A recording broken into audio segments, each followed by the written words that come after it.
Thank you so much. It's really lovely to be here.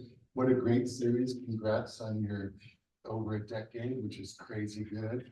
That is something for real to celebrate, especially with reading series. And it's lovely to be in a gay space. Hi, queers.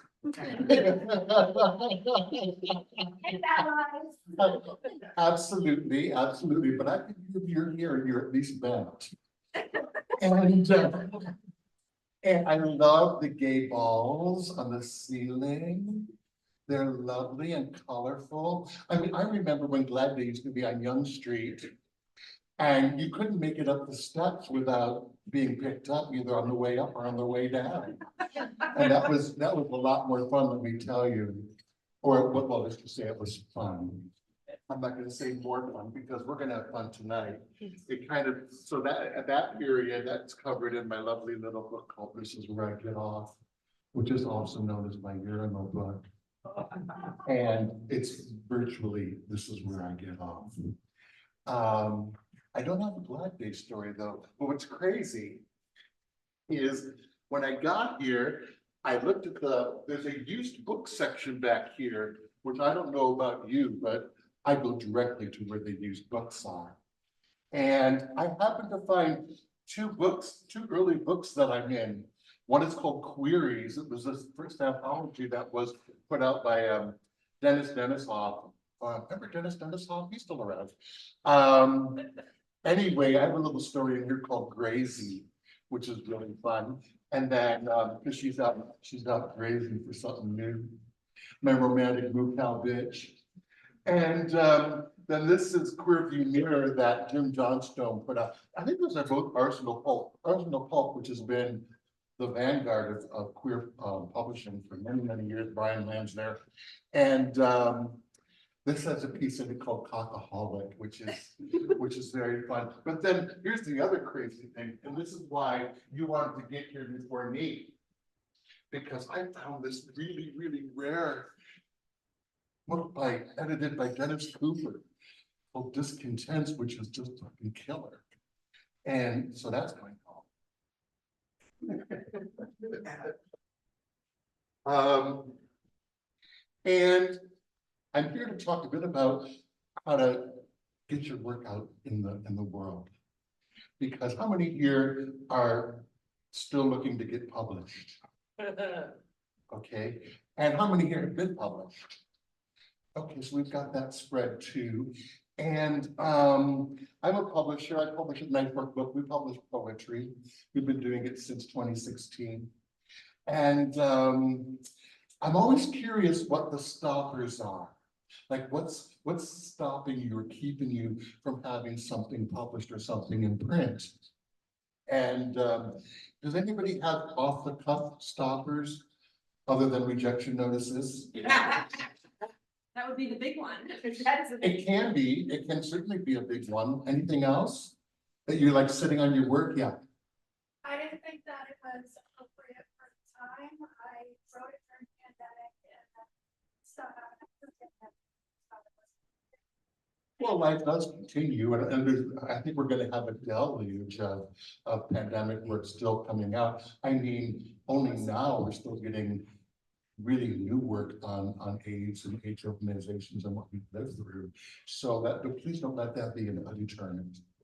It doesn't have to be like current, like it just came out of my ass today.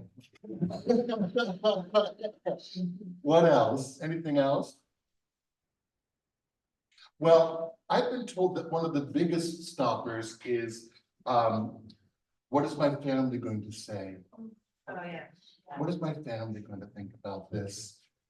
And I'm going to read a little section that addresses this. And actually, it's kind of funny because it happened. I was reading down the street at, they used to have readings at Woody's, at Salem. I know, it's crazy how things shift. 1 second, darling, she's finding her place here. My mom plans a visit around the same time I'm slated to read launch from a new anthology called Quickies. And we run into its editor, Jim Johnstone, not the editor of this book, which is also Jim Johnstone. And he looks incredulously, he goes, Kirby, is this your mother? And I'm just incredulous, are you attending Kirby's reading tonight? And not missing a beat, what's the big deal? We're all adults here. God love her, Suzanne, transitioning from being the mother who is never going to accept this to we're all adults here. Yes, in many ways, I'm fortunate. I didn't get tossed out on the streets or beaten or disowned. My parents ended up loving, wanting me still. The important thing that happened between us is that I didn't decide ahead of time what, if anything, was going to be okay with them. Hell, I assumed the opposite. I was prepared to change my last name, move out, live my life entirely separately. I even wanted my remains, what was to be taken to the only place I knew that I was not a criminal under the law. At that time, it was Denmark. I decided I wasn't going to allow my life or my love to be treated as anything less than equal. This was my line in the sand. Meet me there or not. Hell, this is Jim, the editor. Hell, my mom doesn't even know this book exists, the book we were launching that night. Also, I decided not to present my life as an issue, but a given. Straight people don't think about it. I mean themselves as straight. Much like white people don't think about their whiteness. They are unencumbered, like the rest of their world. I'm sorry, who am I straight acting for? Do you think what I want is mere acceptance? She doesn't play small. Plus, both of my parents knew long before I mentioned it in the bathroom when my mom was straightening my 15-year-old hair, my curls. Mom, I think I'm homosexual and would like to see a therapist. Okay, I'll speak to your father. And while I was super pissed that they didn't say or ask or do anything earlier that may or may not have spared me significant years of self-hatred, now knowing that piece of information is revelatory. They didn't admonish me, but encouraged me in the things that held interest. Specifically, my mom would drop me off every Saturday at the Toledo Museum of Art. I was in Toledo, Ohio, where I took music appreciation classes and discovered every nook and cranny the glorious space opened up for me. And Wally, my dad Wally, he did two things that were above and beyond. He took me to my weekly clarinet practice and sat outside to hear me play, knowing when I didn't practice enough and always encouraging. Then on weekends, he would golf with my older brother in the mornings and make it home in time to take me to a matinee of my choosing. Such love. I think I grew up with my dad. When he showed interest in me, I didn't know how to enter or speak to him about his life until close to his death, when cancer pretty much had taken over before anything, before he had anything checked. Because at that time, he was in the US, there was no, he just couldn't swallow before he would go see a doctor and pay for a doctor. So Wally waited until his business went bankrupt. And on a visit home, he was in the garage, cleaning up in the garage. He goes, "Hell, Kirby, I'd sooner have AIDS than go through what I'm going through." And though I know he couldn't have known, I understood it was failure, and he never would recover from it. It was Wally alone who said, "We better start listening to Kirby or we're going to lose him." That says more about that man than anything else. Don't decide for your parents, for others, based upon your own shame. Never place yourself as an obstacle or anything other than the beauty that is yours. By doing so, you invite others to do likewise and lose those you're going to lose anyway. It's you I care about, not them. What would be the quality of our meeting if I was only the one deciding for both of us if I was worthy or not? Give me the goods, someone to be met, fuck it up, make a mess, brilliantly. Please don't get it right. Show me the gay, and I'll shine right back at you.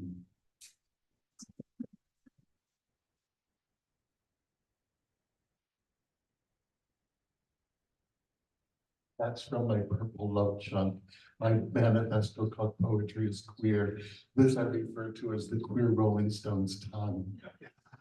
It's actually a wonderful piece by artist Philip Hare. He was here in Toronto for many, many years and now lives with his partner on the East Coast. And we've collaborated so long, so often. There's something I wanted to read. I'm working on my new book. It's called Fairyland. It's coming, I signed the contract, coming out in 2026. We'll talk more about that, signing business, whatever. But the epigraph from that book is by Simone Weil. Attention is the rarest and purest form of generosity. And that's why I've come tonight, because I know what it means to be met with kind, to be given attention. It's so vital and so important. And that's why I'm so grateful to Brockton Writers for creating a space for that to happen. Wait 1 second. I'm going to find my place again because I'm having a senior's moment. I'm newly a senior. Isn't it sweet? I never expected to be here. It's kind of nice. It really is. So one of the other reasons that stop people from putting their work out, and for me, I hear it as the #1 reason, is they wonder if it's any good. Would you please read for this and tell me if it's any good? How many have said that? Well, darlings, having been a jurist on many grant boards, having read the slush pile of over 300 entries for a major publication, having to go through even what's on these shelves, guess what? It doesn't have to be good. In fact, I would like to be free to consider that at least 95% of it is because how else are all these books out in the world? There's a lot of crap. There's 44 titles that are named on the CBC list of poetry this fall. And that's just what made the CBC list, which is still a mystery how that happens. But I do know this. If I were ever to make a CBC list, I would wonder what I'm doing wrong. Because you have to decide who you are and why you're doing this, why you want to have something published, why you want to, what makes it matter to you, what's important. Is it having a name? Is it being recognized? Is it just wanting the warm fuzzy feelings? Oh my God, it's my book. Okay, those are all valid reasons. I'm not belittling or putting down any of that, but it's really important to know what it is that you're set out to do, because the only success there is doing what it is you've set out to do. That's it. My big success story, as I've said in Poetry is Queer, is I never managed to kill my fairy. And my fairy is still lit. My fairy is the pen that writes Poetry is Queer. My fairy is the queer that writes she. And she is Joyce pronoun, and look, oh my goodness. Don't you, that is one of my favorite colors. It's a lip color called Smooth Sailing. Put out by Dior. Okay. So one of the other stoppers and reasons why people don't have something to hand you when I say, do you have any work? Do you have anything that I can see? I mean, a lot of it's online, but part of it is because they have a solid fixed idea of what they think it should be ahead of time. Whether it should be a contract from a Random House or Coach House or Nancy or, you know, one of your, so you're always allowed your hit list. Of course, everybody wants to be, poets want to be put out on Wave Books or on Copper Canyon in the States, all that. I mean, personally, regardless of who your publisher is, you're going to be doing all the work anyway. Okay, so it really doesn't matter, because if you're not out there doing the work, believe me, the book's dead on arrival. And there isn't a publisher right now who's not checking out your social media, who's not wondering how many likes you have or how many followers, all that stuff, because they want to already know there's kind of a chance of a guaranteed market of this many numbers, because that's all it's become, is a numbers game. We've gone from readings to events. We've gone from art exhibition to dancing our tits off at the Walk of Courage. Okay, it's either a go-to event in Toronto or it's falling off the plate. So there's not much we can do about that. That's sort of how it's unfortunately part of the mentality of Toronto. How many are here? How many live here in Toronto? You out and why? No, I've actually, and you can afford it. Is everybody able to afford to live here? Do we have the same number of hands? Kind of, sort of. Okay. I would like to suggest to you, thinking of this fixed idea of how it's supposed to happen, how you think it should happen, I would like to suggest to you to seriously consider leaving Toronto. Toronto's a black hole right now. Nobody wants to fucking be here. It's hard to make anything work. That's why, congratulations, 10 years here. It's a rarity, okay? Whereas there is an artist couple that had graduated from OCAD, and what they did was they found in the middle of fucking nowhere in Saskatchewan, a storefront that they could rent for $200 a month that they could also live in. And they made that a stop across the country for artists to go to, and for 10 years created a center where they got all the grant money because no one was in fucking Saskatchewan. So so there's not the same competition that you have here. And they made a name for themselves, and now they can do anything they fucking want. Hello?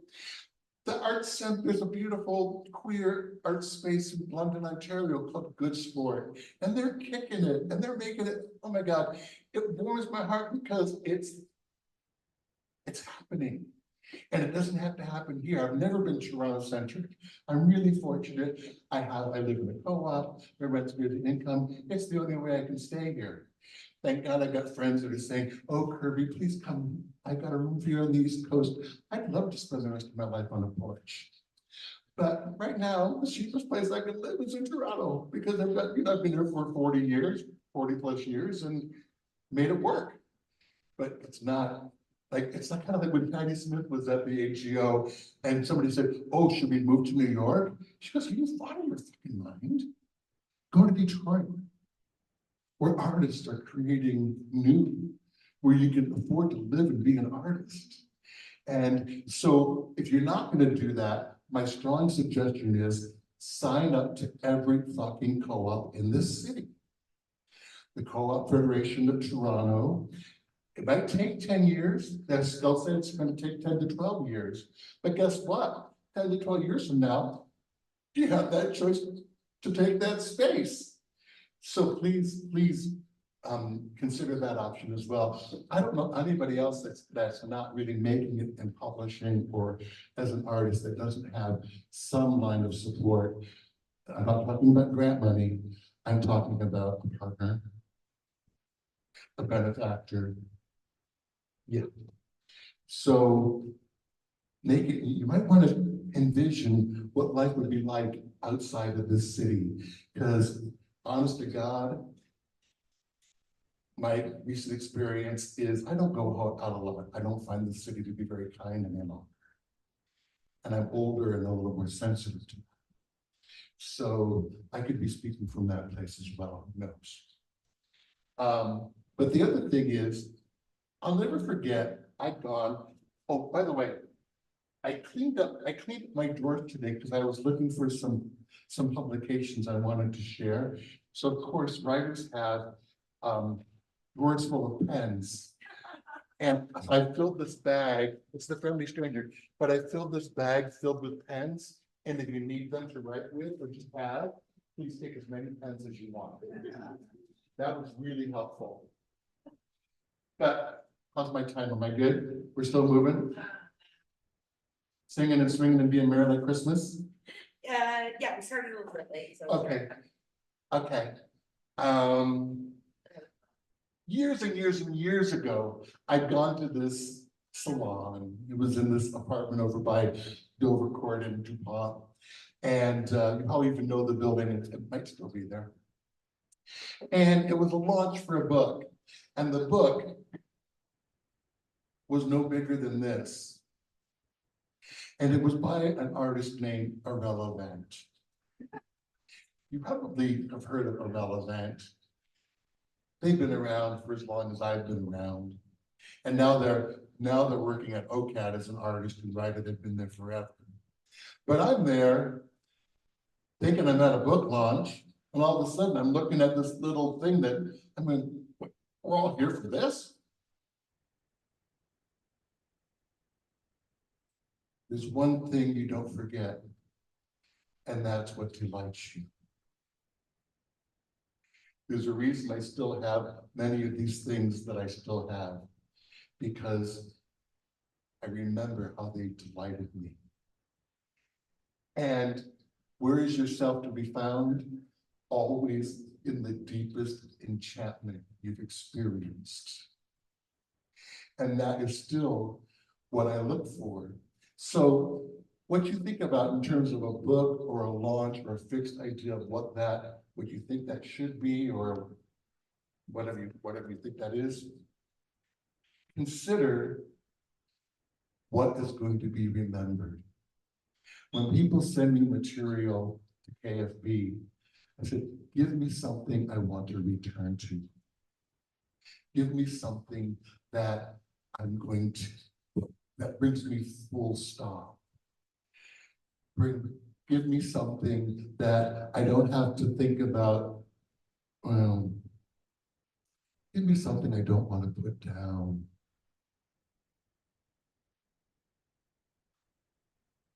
So that can be in many, many forms. And if you don't have something published yet, please consider other forms, because I'd much rather be receiving this from you than a business card. Here's another example. I direct the Fertile Festival, which is new and inventive works in poetry. It was recently at Dundas, Ontario, which is also fucking happening at the Printed Word Bookshop. And this is a little pamphlet called, these pamphlets used to be called poetry pamphlets. And this is a little pamphlet put out by Apartment 9 Press, who's celebrating their 15th anniversary. And Joey Yanni did this.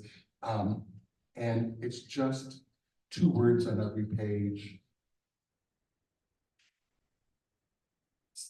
2 little folding pages, but the paper's lovely to touch. And then in the back it says, published by Apartment 9 Press in an unnumbered edition of 120 copies on the occasion of Nightfoot Books Fertile Festival of New and Inventive Works on this date at this place. these poems were previously published in the Ex-Puritan. But let me tell you what it was like to be there and have this you can only get it there in that time, and you don't forget that. It's something to cherish, something that's remembered. That to me, it's going to stay with me far more than what I call gay male of a certain age collection on my wall. Oh, one of those are treasures too. Here's another example. I have a friend, Ralph Kaleve, who whenever he does a reading, he'll actually create a pamphlet of what it is that he's reading that day or that evening and mark the date and gift it to people who ask. So it's a lovely way of also saying, like I used to put up a set list of my own reading online. I go, here's what I read this time. So, but here's a lovely thing, like if you don't have a book yet, you can put together a working and change it all the time. And this week has maybe 3 or 4 poems in it. And again, readily, easily producible and made. And I'll just share a few more things. So we'll take questions. How's that? Yeah, we gotta wrap up soon. Right. We're gonna have questions. Great. How many of you know John Elizabeth Stintsey? Real popular author, poet that wrote June That, My Volcano. Okay. Well, we published their first book called The Machete Tourist. And the reason I'm bringing this up is how this came into being. Years and years ago, when blogs first arrived, I came across Stintsey's blog. And he was just a farm boy in Northwest Royal Ontario. And in his blog, he said, when you adore somebody, let them know. So I wrote, John Elizabeth Stintsey, I adore you. And that was that. Years later, I see them on Twitter. Do you know of anybody who will look at my stuff? I'm having a hard time getting my stuff, you know. And I said, John, I'm curious, send me some stuff. And the next thing you know, we're putting out their very, very first chapbook, The Machete Tourist. And it happened because he said, when you adore someone, let them know. That exchange, never underestimate kindness, never underestimate tenderness. And I know everybody loves freebies. So this is my card. It's done by artist Billy Mavris in Montreal. It's published by Knife Work Book, and it's called Tenderness. And everybody gets some tenderness to see.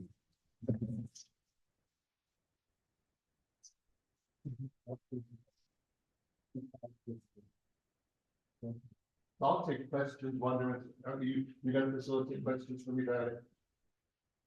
Yes, hi.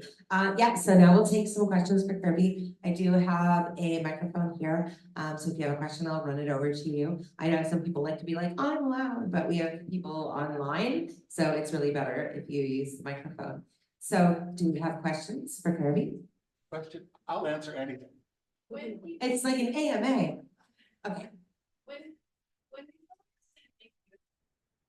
when people are sending in work to you, how many pieces do you normally, like, especially for poetry, how many pieces do you normally like to receive to get a 3. good idea? 3. I know in 3. Okay, thank you. Wow, simple questions and plans, or I like that. No. Anything else?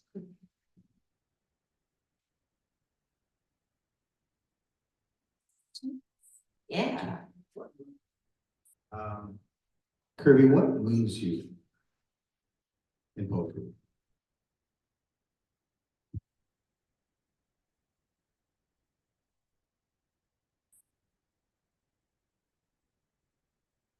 When it can only happen in poetry.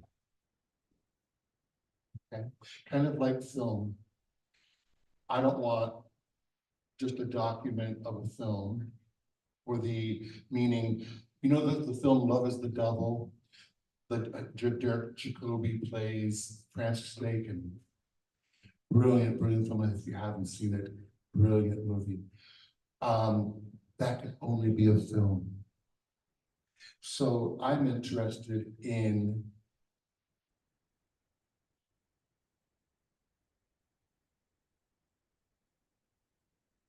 there's a certain, I would say, minimal elegance that makes my mouth happy when I read it. Does that help? Does that mean that when you read poetry, you always read it out loud? I read it out loud and I read it at least 3 separate times before like making any decisions on stuff, because I could be having a fucking shit day and think this is a piece of shit, when in point of fact, fucking brilliant.